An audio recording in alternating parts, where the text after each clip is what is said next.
Olá, muito boa tarde. Está no ar a partir de agora mais uma edição do Bom Dia Notícias. E você vai ver no programa de hoje, Comitê Regional da AMAL pede atenção na região para o combate ao coronavírus. E também, homem é preso com um revólver dentro de carro no centro aqui de Erechim. Você vai ver também nos destaques de hoje que cerca de 100 mil funcionários dos Correios estão em greve aqui no país. Essas e outras notícias a partir de agora no Bom Dia Notícias que está no ar.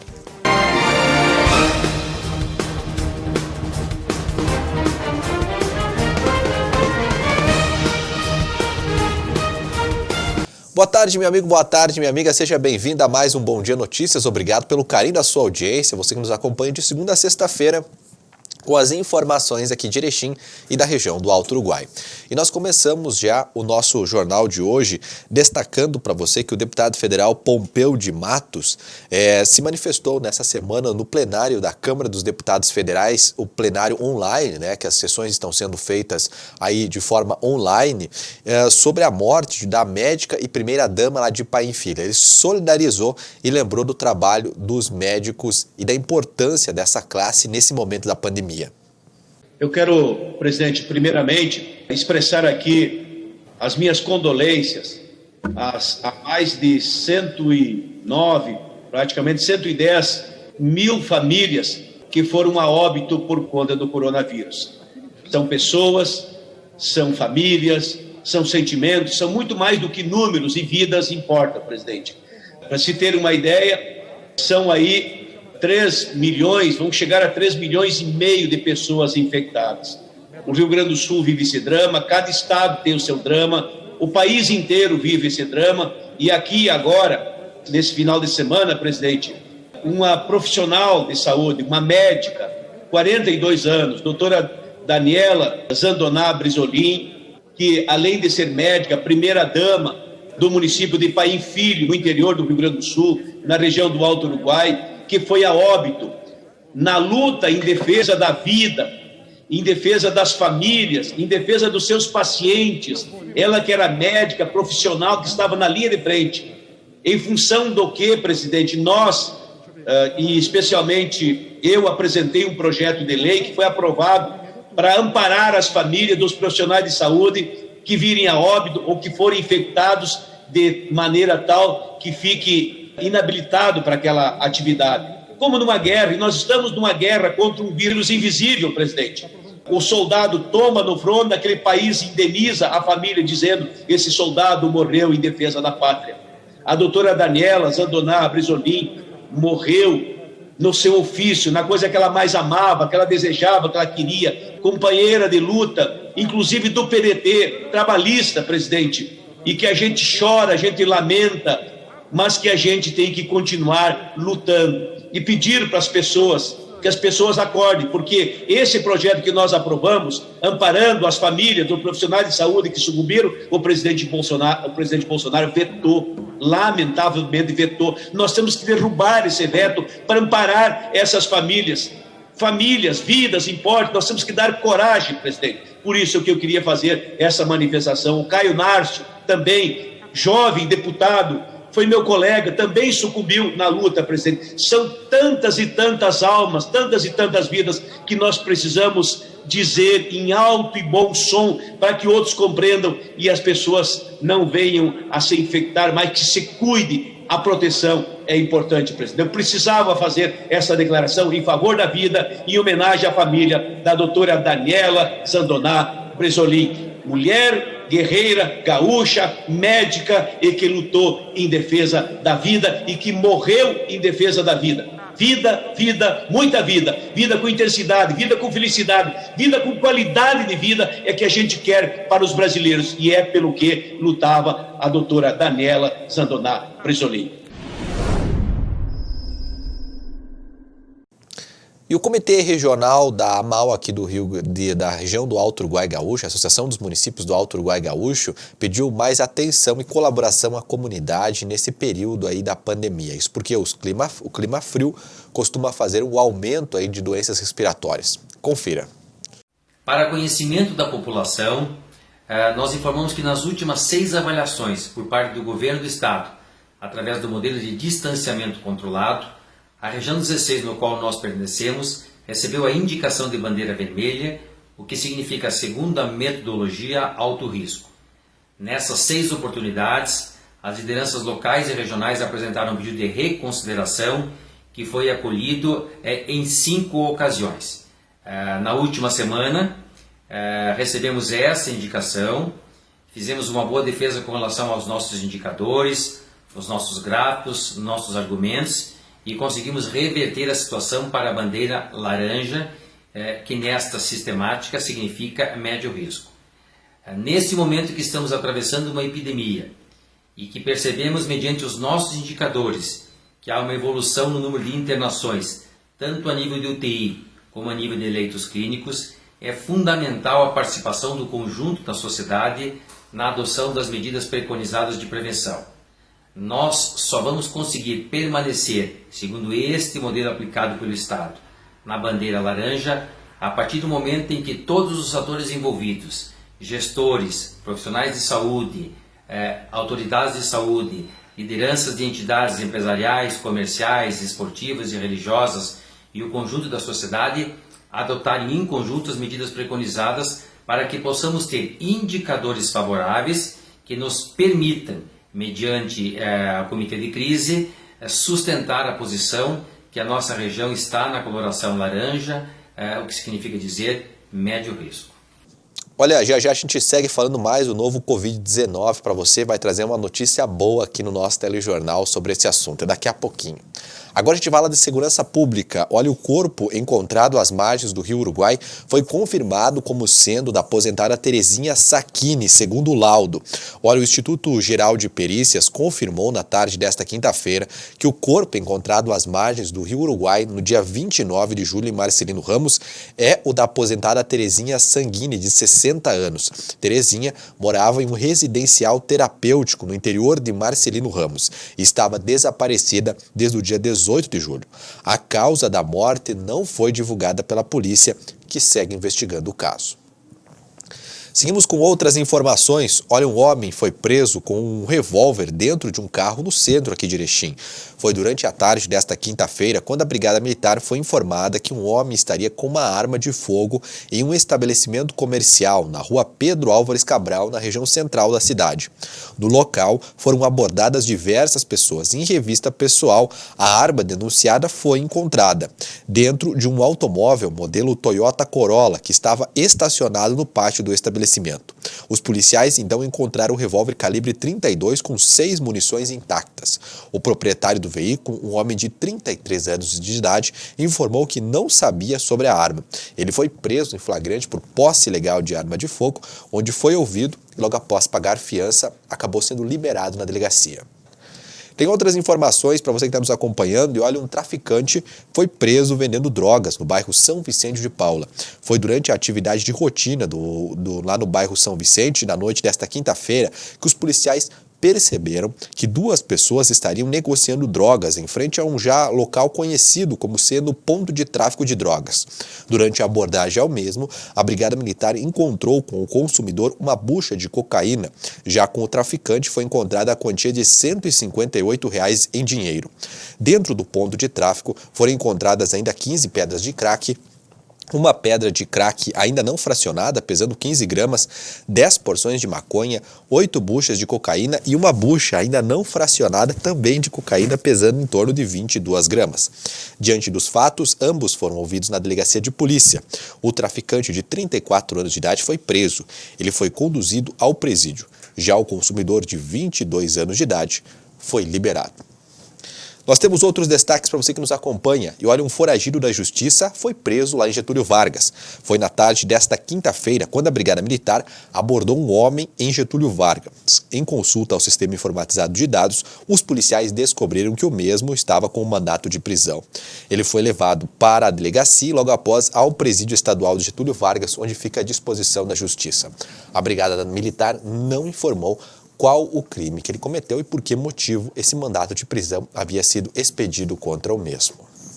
Seguimos com outras informações e olha, cerca de 100 mil carteiros estão em greve aqui no país. Além dos carteiros, os funcionários dos Correios se somam a este número no âmbito geral. Confira.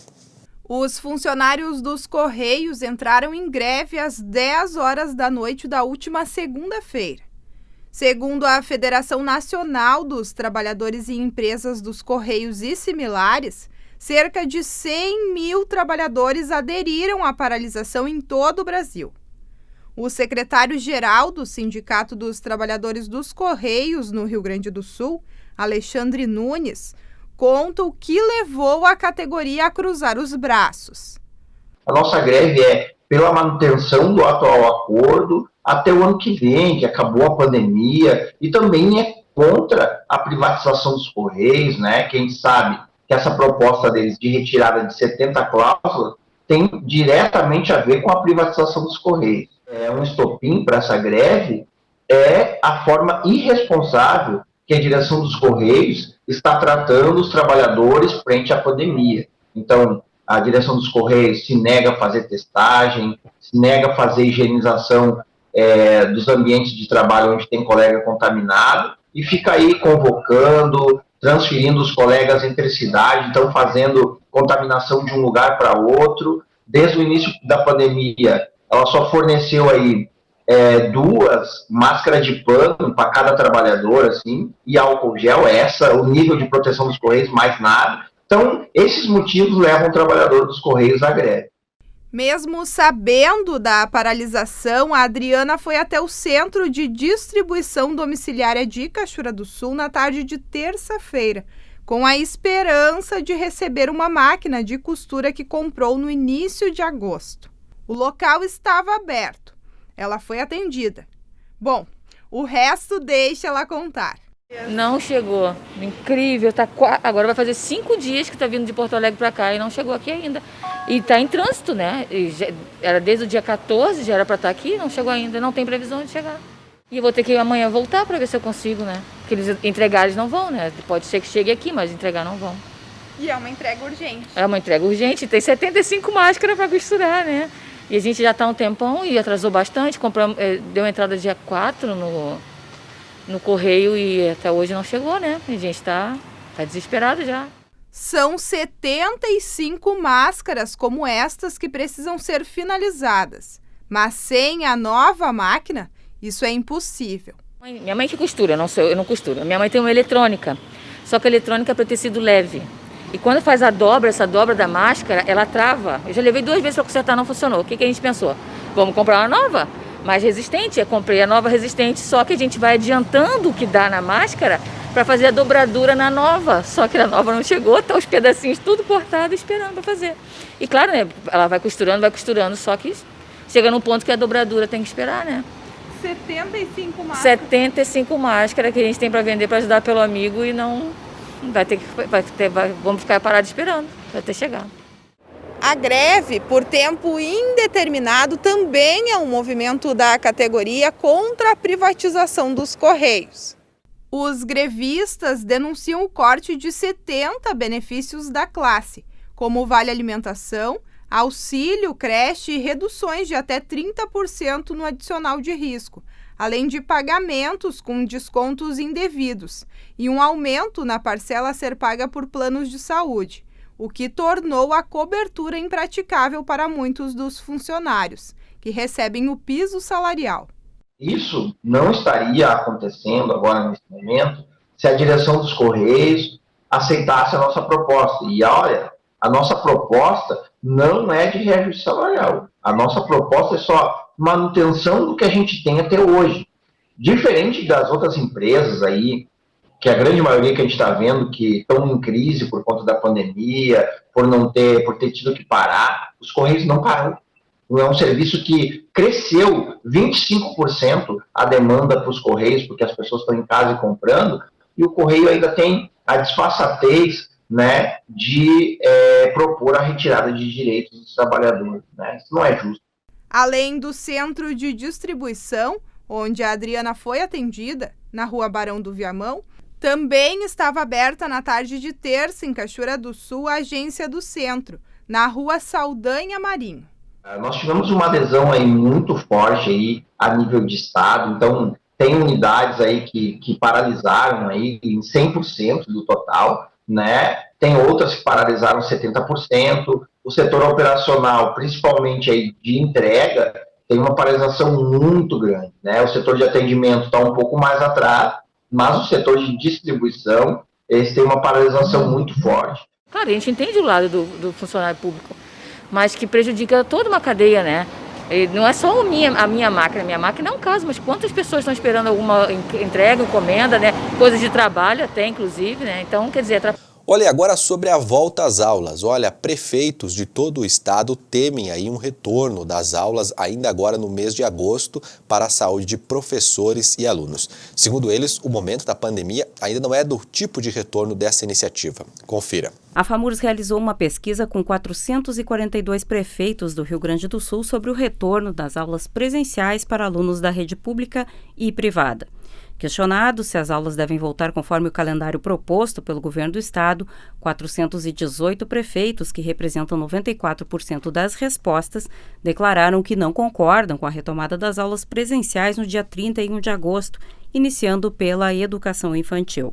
A pesquisa também aponta que para 38,66% dos gestores, o retorno das aulas deve ocorrer apenas a partir da vacina para a imunização da Covid-19.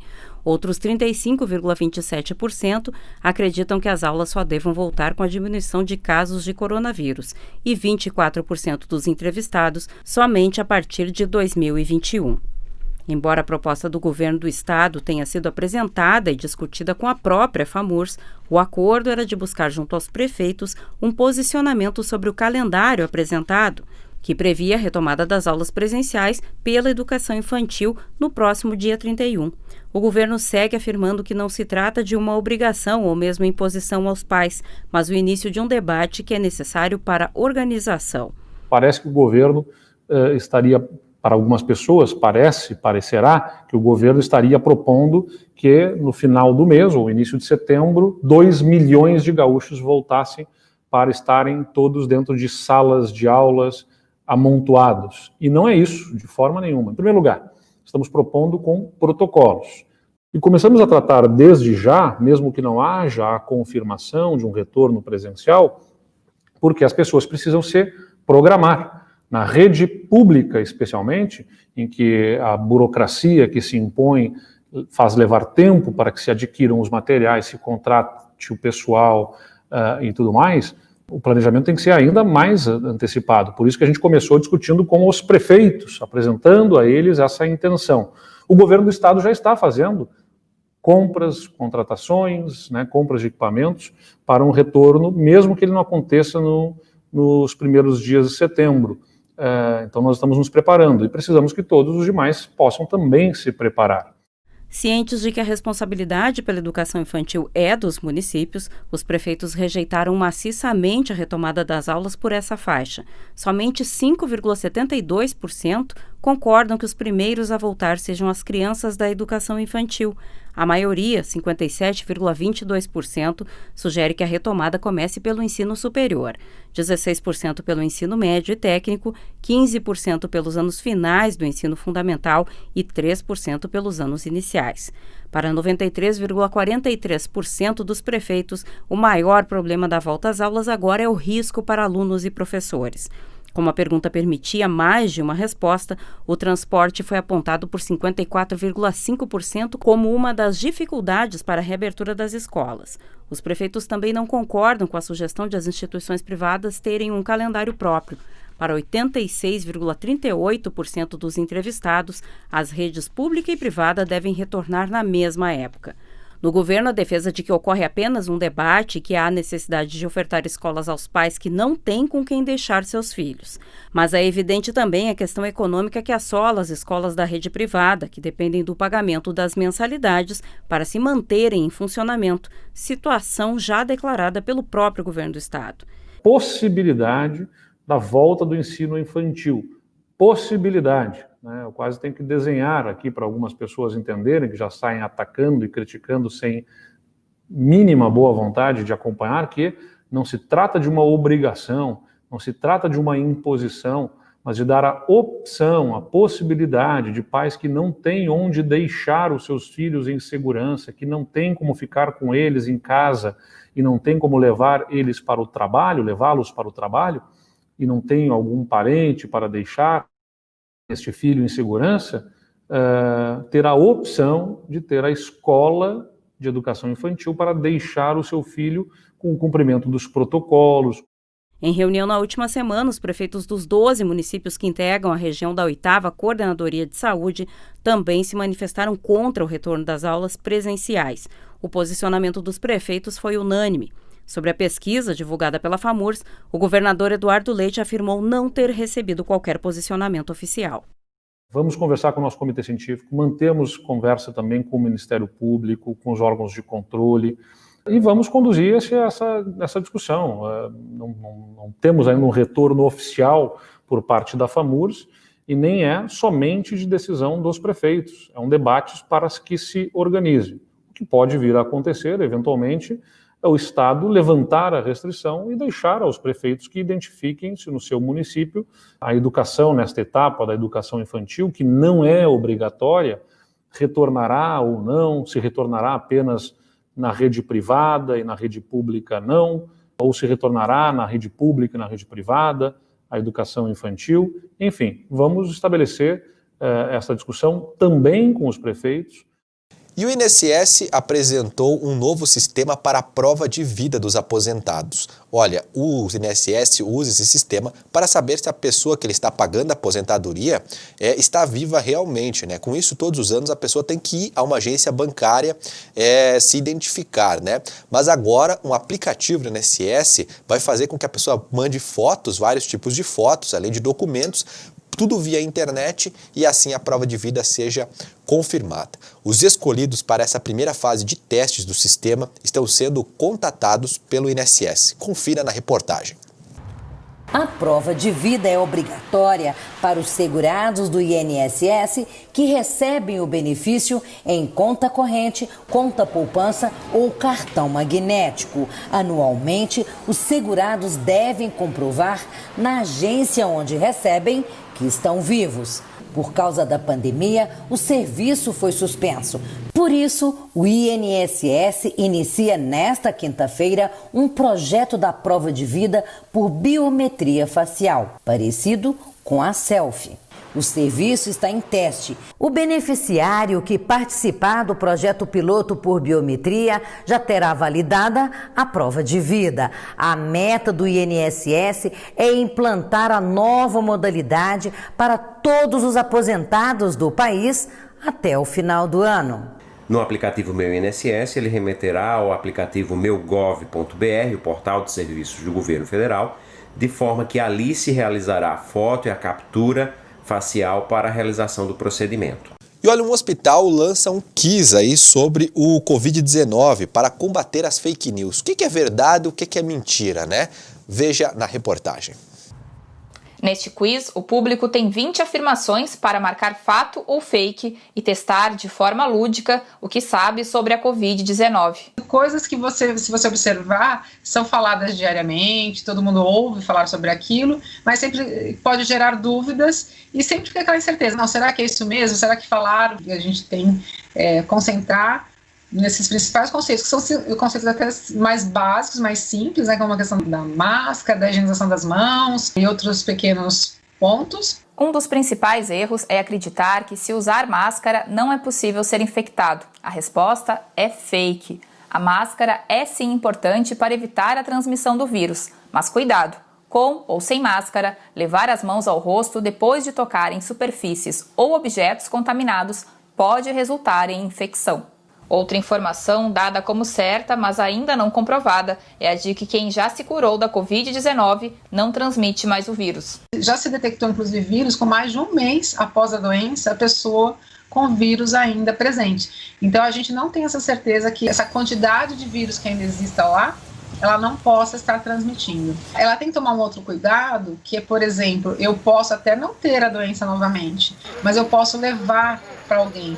Então, por exemplo, se eu começo a circular em áreas com uma segurança, agora eu não tenho mais risco, eu já tive a doença, e eu começo a circular por áreas com muitas pessoas, e eu tocar em superfícies onde tem a possibilidade de ter tido depósito do vírus, eu posso levar isso para alguém da minha casa, para outra pessoa do trabalho, né? Eu acho que a maior certeza que a gente viu de evidências, por mais que existam polêmicas, é a questão do benefício do distanciamento social. Ok, meu amigo, ok, minha amiga, agora tem um recado importante para você que está pensando em comprar, vender ou alugar um imóvel. A Solar Imóveis é mobiliário de confiança e qualidade e tem sempre as melhores opções para você que quer uma casa maior, um apartamento com mais espaço ou está procurando o local ideal para colocar sua loja, o seu escritório e, por que não, a sua indústria. Todas as opções você encontra na Solar Imóveis. Visite agora mesmo a Solar Imóveis na Avenida 7 de Setembro, pertinho da Caixa Econômica da 7. Ou então acesse o site solarimóveis-rs.com.br. Só no site da Solar você pode ver as fotos dos imóveis, condições de pagamento e a documentação necessária. Tudo o que você precisa saber na hora de comprar, vender ou alugar um imóvel. Não perca tempo. Presencial ou no site, a melhor opção para quem quer comprar, vender ou alugar é na Solar Imóveis. Intervalo e já eu estou de volta. O Ministério da Saúde quer saber como você está. Por isso criou o TeleSUS, para você se consultar sem sair de casa. Você acessa o TeleSUS baixando o aplicativo Coronavírus SUS. Tem também o chat online que você acessa aqui, saude.gov.br/coronavírus. Se preferir o WhatsApp, adicione 61 9938 0031 ou ligue de graça para 136. E não se assuste caso o Disque Saúde entre em contato com você. TeleSUS, consulta sem sair de casa. Olá pessoal, tudo bem? Aqui é Ricardo Catani e eu estou passando aqui para dizer que toda semana eu vou estar conectado com você aqui na TV Bom Dia, falando sobre empreendedorismo, vendas e muita estratégia comercial. Vamos abordar assuntos sobre a realidade empresarial, trazendo dicas e muita solução de mercado. Não deixe de assistir, eu espero por você. Saiba como acessar o Jornal Bom Dia digital no seu celular e ler a versão diária. Acesse a loja de seu celular. Na barra de pesquisa, digite Jornal Bom Dia. Clique na imagem do jornal. Clique em instalar e aguarde. Após instalar, clique em abrir. Você então poderá adquirir a edição avulsa clicando em mais detalhes. Clique em comprar abaixo de não é assinante. Essa tela irá aparecer. Clique em continuar. Escolha a forma de pagamento. Após a aprovação, clique em baixar e leia o seu jornal Bom Dia digital diariamente. Alô, meu amigo caipira, você aí da cidade, você do interior, eu sou o Jordânia, apresentador do programa 100% Caipira, um programa que viaja aí para todo o Brasil buscando a cultura regional e também novos talentos. Esse é o nosso objetivo. Eu quero fazer um convite muito especial para... Quando o seu dinheiro circula na economia local, ajuda a desenvolver toda a sua região. Participe desse movimento você também. Vamos juntos contribuir com quem é daqui. Para apresentar a vocês a loja O Planeta das Capas, que além de muitas variedades, tem o melhor preço da cidade. Só no Planeta das Capas você encontra as últimas novidades e os melhores produtos. Só aqui você encontra diversas capas por R$15 para qualquer modelo. Cabos para todos os modelos a partir de R$15. Linha completa de capas para tablets com preços imbatíveis. Pensou em capas e acessórios para celular? Lembrou o Planeta das Capas. Planeta das Capas, Avenida Maurício Cardoso 138 e Avenida 7 de Setembro, ao lado do Banrisul. O Centro Hospitalar Santa Mônica possui uma equipe de profissionais qualificados com estrutura moderna, equipamentos de ponta para prevenção, diagnóstico e tratamento de doenças dos rins, bexiga, próstata e vias urinárias, incluindo laser e litotripsia, com desintegração de cálculos urinários, sem cirurgia e sem internação. Centro Hospitalar Santa Mônica, na Rua Itália, em Erechim. Fone 2107-0500 ou 3522-0500. Na dúvida, não compartilhe. Desinformação é uma coisa chata, desonesta e que pode atrapalhar uma eleição.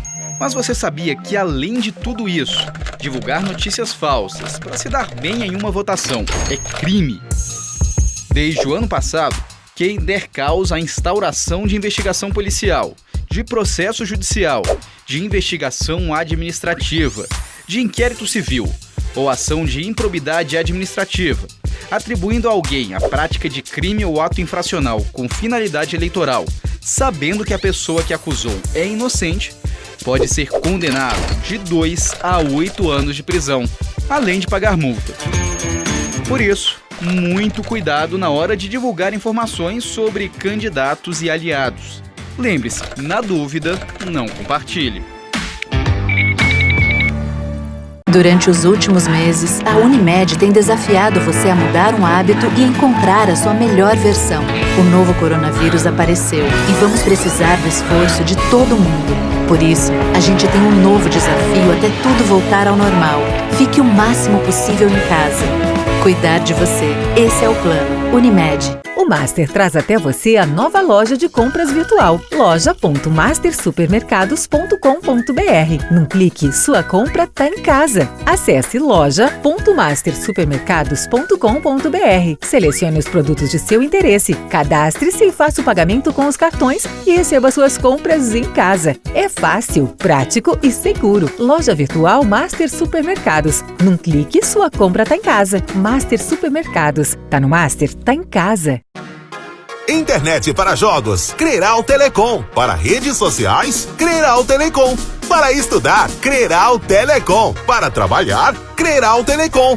Para se divertir, Creral Telecom. Para os negócios, Creral Telecom. Para a família, Creral Telecom. A internet para o que você precisar. Creral Telecom. Lojas em Erechim, Getúlio Vargas, Sananduva e também agentes autorizados em toda a região.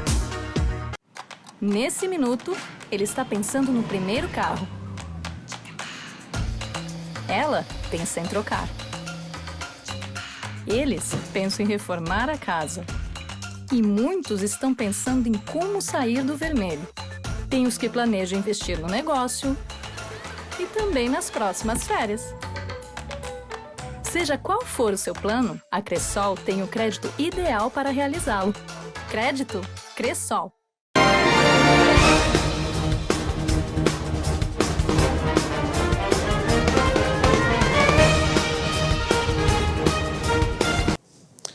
Muito bem, estamos de volta com o nosso Bom Dia Notícias. Obrigado pelo carinho da sua audiência. E agora nós vamos aos destaques da coluna Pente Fino com o Rodrigo Finardi, que conversou mais cedo com o Natan Breitenbach. Confira. Durante os últimos meses, a Unimed tem desafiado você a mudar um hábito e encontrar a sua melhor versão. O novo coronavírus apareceu e vamos precisar do esforço de todo mundo. Por isso, a gente tem um novo desafio até tudo voltar ao normal. Fique o máximo possível em casa. Cuidar de você. Esse é o plano. Unimed. Muito bem, vamos agora saber quais são os destaques da coluna Pente Fino com o jornalista Rodrigo Finardi. Boa tarde, Finardi. Tudo certo? Boa tarde, Natan. Como é que está? Tudo bem. Muito Vamos para bastante frio aqui na região alto Uruguai, né? Em alguns lugares do Rio Grande do Sul, inclusive, deu neve. Né? Já na noite de ontem, né? Começou. E a geada não foi tão forte dessa vez, porque tinha umidade ontem, né? Uhum. Hoje o tempo está seco, a tendência é que amanhã de manhã se chama uma geada mais forte na nossa região. Tá certo. Schmidt está falando que é um teatro ensaiado que o Rio Grande do Sul faz em relação ao município. É isso ou não? Alguém falou para ele isso. Alguém falou. Limite tênue, então, entre o medo e a covardia. Vamos lá.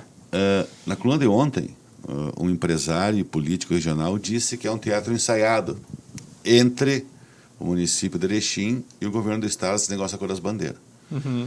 Ele pediu o sigilo do nome, eu respeitei, mas a fala dele era muito forte, e ontem cedo o Schmidt já entrou em contato para responder esse empresário. E ele disse que sempre me identifico e nunca me escondo atrás do anonimato. Por exemplo, diz assim, não posso falar pela região, talvez fale por Erechim, mas sempre me identifico e nunca me escondo atrás do anonimato, próprio de quem não sustenta o que diz. Limite tênue entre o medo e a covardia. Sempre falo às claras. Muito bem. Foi forte na resposta, mas é assim mesmo, tem que ser assim mesmo. Tá certo. Radialista do acervo pessoal de 100 livros. O nosso colega, o Chico Dias, da Difusão, né? Ele tem muito livro em casa e Jacutina tem um projeto ao ar livre de livros. Que legal. E como eles estimulam a leitura na praça, coisa e tal, resolveu doar para eles porque sabe que alguém vai ler os livros, né? Muito bem. Uma fotinha ali. Um belo gesto aí. Podemos subir um pouquinho mais para cima. Água e esgoto, a parte técnica vale mais que o preço? O ato justificatório foi publicado no site da Prefeitura. O que é o ato justificatório? O ato justificatório é o que te baliza, após a audiência pública, para que seja relançado o edital. O edital vai ser relançado agora, dia 1º de setembro, né?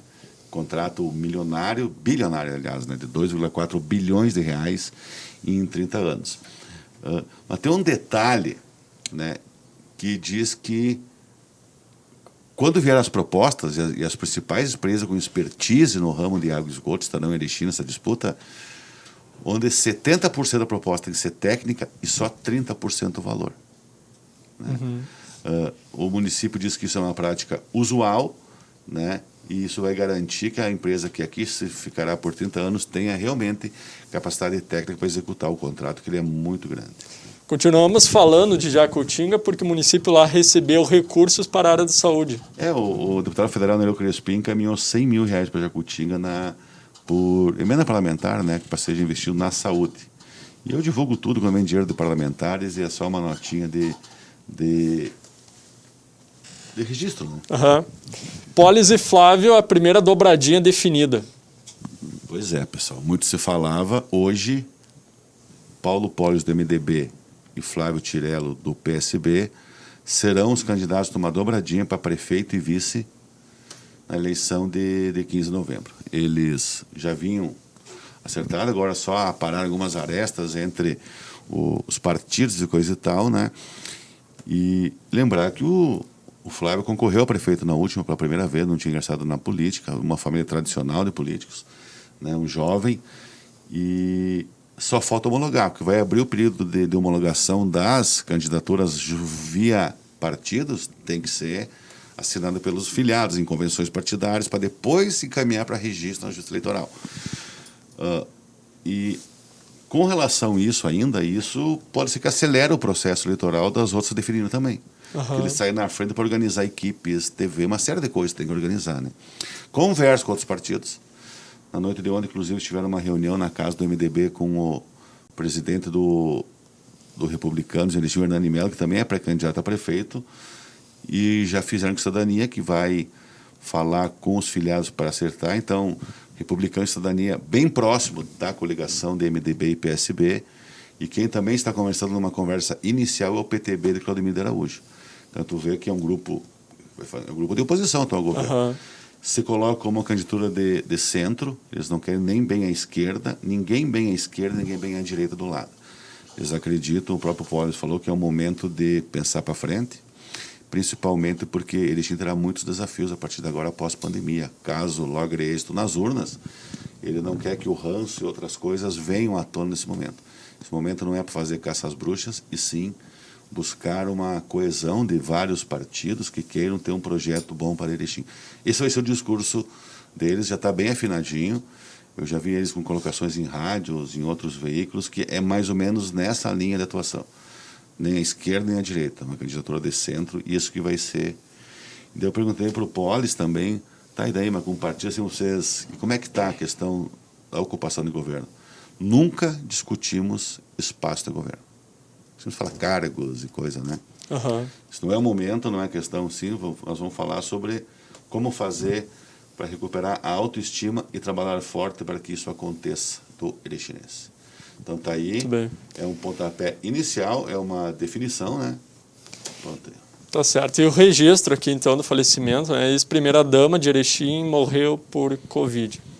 Ontem, em Brasília, a Clélia Mandelli, aos 98 anos. E ela completaria 99 agora, no próximo dia 25 de agosto, né? Ela foi esposa do ex-prefeito de Erechim, José Mandelli Filho. Foi prefeito, foi vereador, foi deputado federal. Ele que morreu em 25 de junho de 2004. Olha só. Eles tiveram 6 filhos, né? 19 netos e 26 bisnetos, né? Nossa. Para ter uma ideia, ele foi prefeito de Erechim de 52 a 55, o Mandelão, é um político muito conhecido nessa região. Aí tu vê antigamente que ele era prefeito para não ser da política, correr vereador, e não tinha reeleição. Correu vereador, se elegeu e depois voltou, foi mais 4 anos prefeito, né? Até 63. Diante disso, em 62 ele concorreu a deputado federal e ficou como suplente.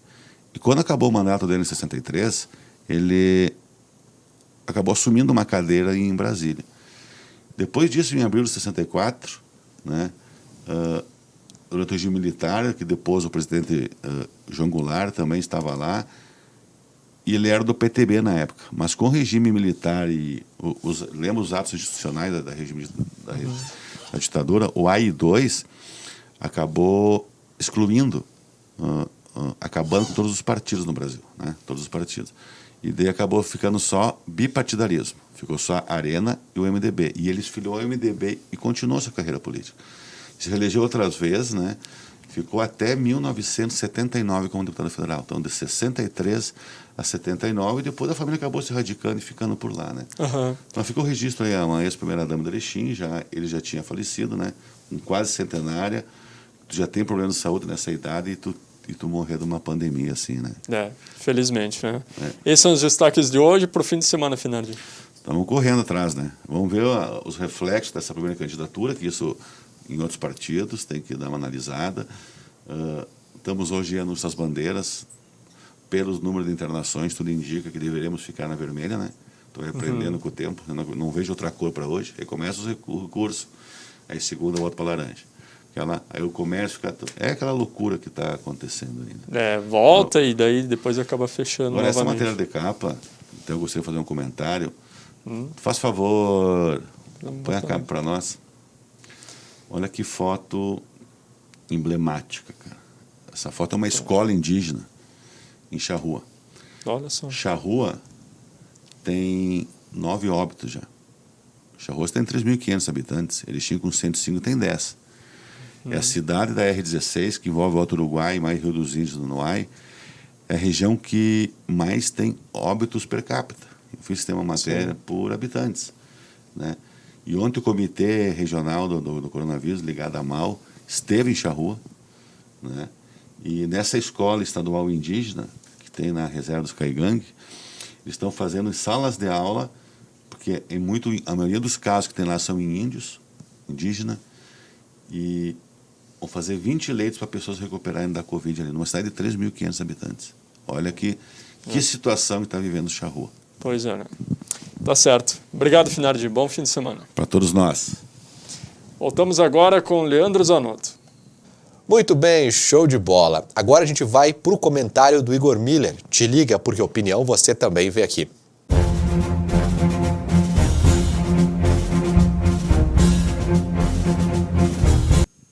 Em tempos de pandemia, o auxílio emergencial foi muito importante para uma camada expressiva da população que ficou impedida de trabalhar, de prover o seu sustento e não tinha de onde tirar recursos, enfim, porque produzia diariamente o seu salário, não tinha de onde buscar uma fonte de recursos. Então é inegável que isso tenha sido importante, foi muito importante, continua sendo importante, e acho que o governo deveria manter esse auxílio até o final do ano, ou quanto ele seja necessário. Aí a gente ouve, e por algumas razões, né? Eu vou chegar no ponto em que o que mais eu acho que indigna e deixa dúvidas e ao mesmo tempo vira uma retórica repetida ano após ano de sucessivos governos, sempre que tem que atender a população quando ela precisa, logo vem aqueles comentários do tipo: tem que parar porque vai quebrar o país, não tem mais dinheiro, enfim, o Brasil, né, vai ter muitos problemas com essa situação. Só que esse dinheiro que vai para as pessoas, ele é basicamente utilizado para alimentação, para comer, para essas necessidades. Então, quase a metade dele, se não a metade, volta em imposto para o governo. E gera riqueza também, porque ele é diretamente jogado na economia. E a questão que eu gostaria de ressaltar é que sempre quando se trata das necessidades do brasileiro, existem muitos senões. Foi feito, é inegável, está aí, aconteceu, foi importante, Mas, ao mesmo tempo, não se questiona a estrutura. O governo não olha para o andar de cima, e isso eu me refiro à estrutura pesada que existe, e que também prejudica o país.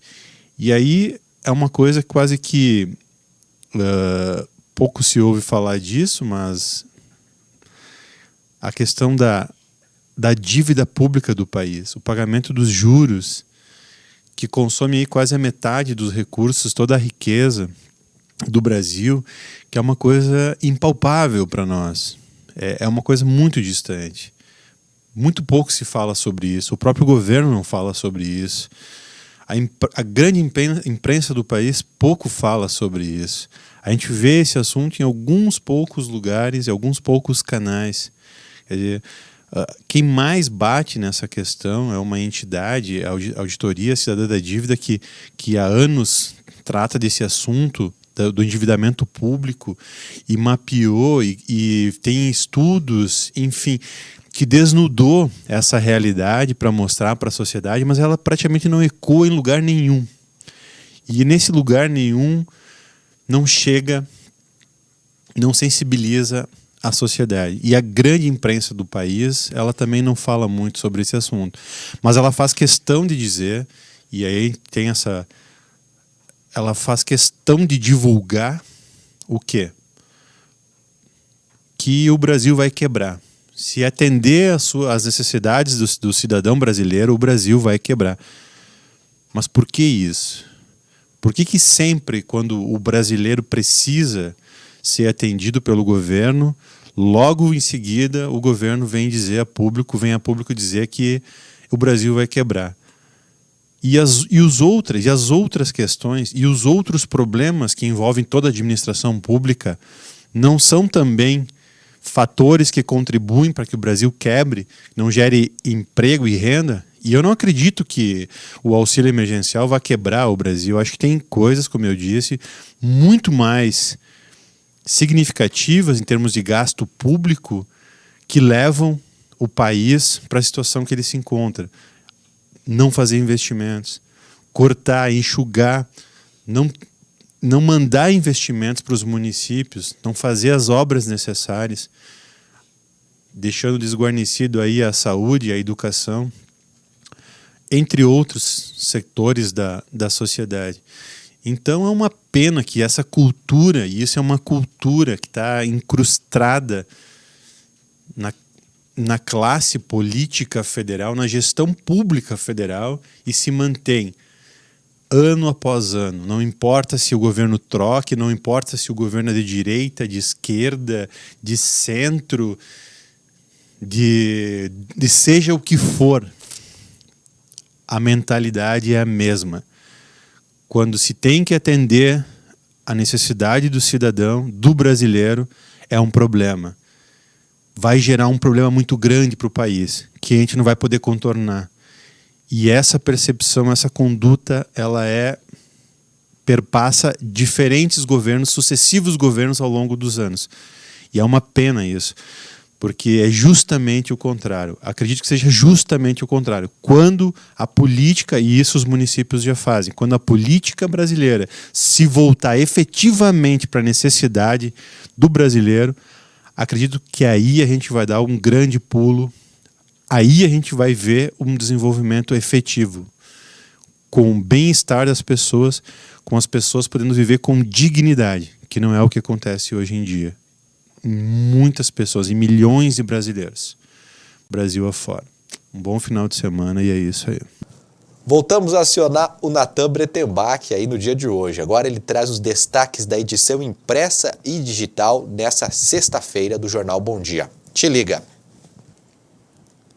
Vamos agora saber quais são os destaques do Jornal Impresso e Digital, edição desta sexta-feira, que fala do município de Charrua, que segundo a média aqui da nossa região, já registrou 9 óbitos por Covid-19, e é o município com maiores casos de mortes por Covid-19 do Alto Uruguai. E agora, então, vai estar com uma ala com 20 leitos para ser instalada em uma escola indígena lá do município. Na coluna do Rodrigo Finardi, ele fala limite tênue entre o medo e a covardia. É uma resposta aí que o prefeito de Erechim esteve dando a um empresário. E Polis e Flávio Tirello, a primeira dobradinha definida. Na página 3, destaque também para o projeto solidário Nova Emergência Pediátrica do Hospital de Clínicas de Porto Alegre. Na página 4, a gente tem os colunistas de opinião e na 5, o Comitê da AMAL alerta sobre as medidas de prevenção e atualização aí do Covid-19 aqui na nossa região. Na página 6, a gente tem mais informações do fato da foto, né, no ônibus, um registro aí do leitor. E na página 7, Centro de Fertilidade oferece serviço inédito do painel genético pré-fertilização, o Hospital de Moinhos.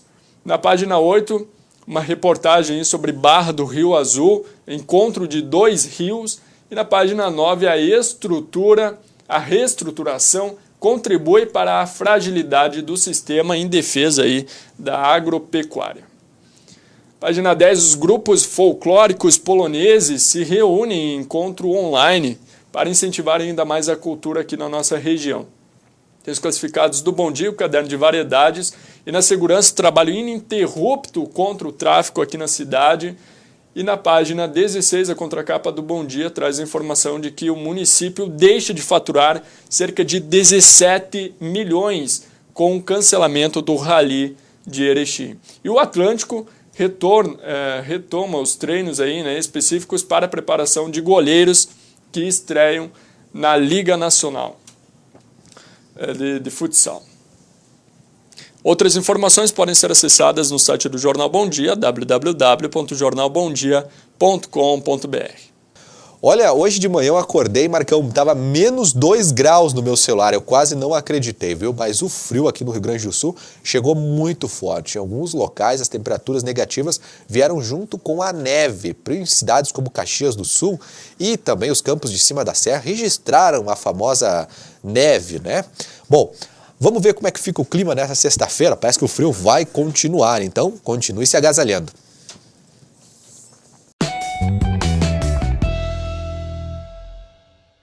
Nesta sexta-feira, uma massa de ar frio de origem polar vai influenciar a região sul do país. A previsão para o centro-leste do Paraná e para a região do Vale do Itajaí é de céu nublado e chuva frequente.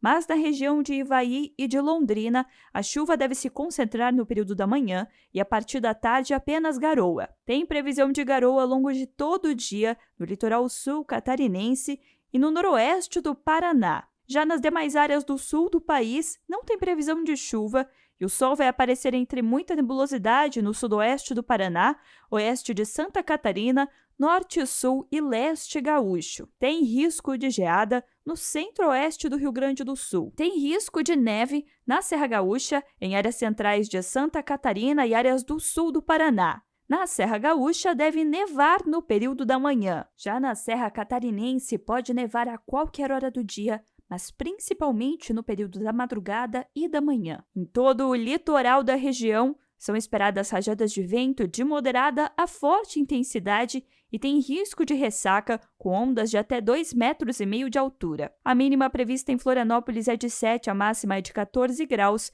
mínima de 6 e máxima de 11 graus em Curitiba. Nos próximos dias, os maiores volumes de chuva vão se concentrar sobre o centro-norte e leste paranaense e nordeste de Santa Catarina, onde devem variar de 20 a 50 milímetros acumulados. Nas áreas em branco do mapa tem pouca ou nenhuma chuva prevista e nas demais áreas do sul do país, os volumes de chuva não vão ultrapassar os 20 milímetros.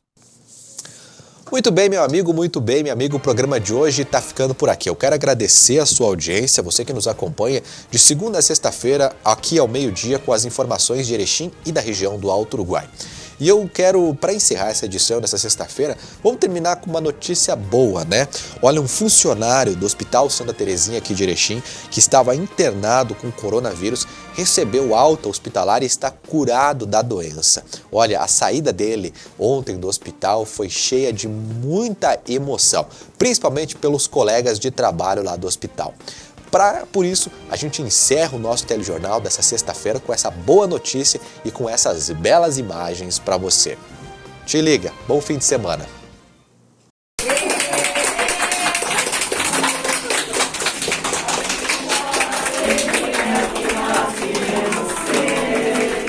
Na primavera, tristes, nos momentos de prazer, amigos para sempre. Amigos para sempre é o que nós iremos ter, na primavera ou em qualquer das estações, nas horas tristes, nos momentos de prazer, amigos para sempre, amigos para sempre.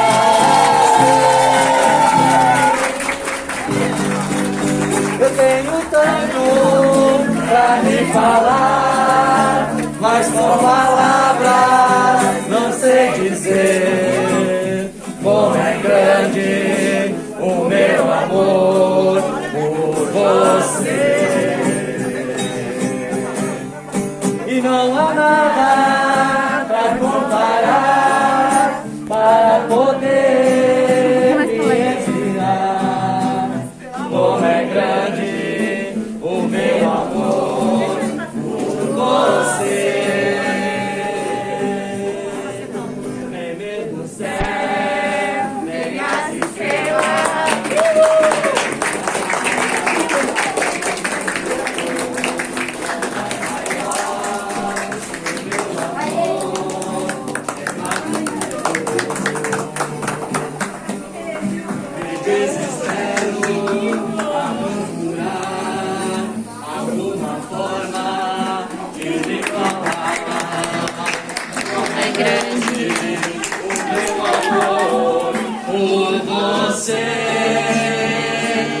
Nunca se esqueça